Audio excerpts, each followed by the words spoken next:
Всем привет! Что у нас сегодня в меню? Гречка с котлетами.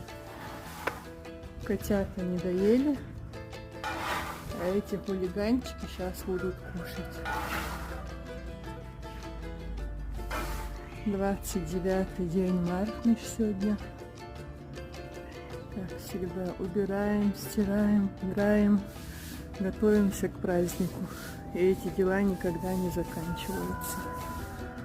Хотела снять, как они с тарелочки кушали, птички, но не успела.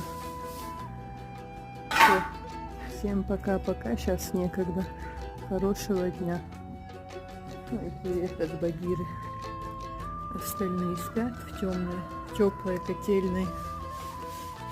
А она прибежала на пост свой, да? Ну все, пока-пока.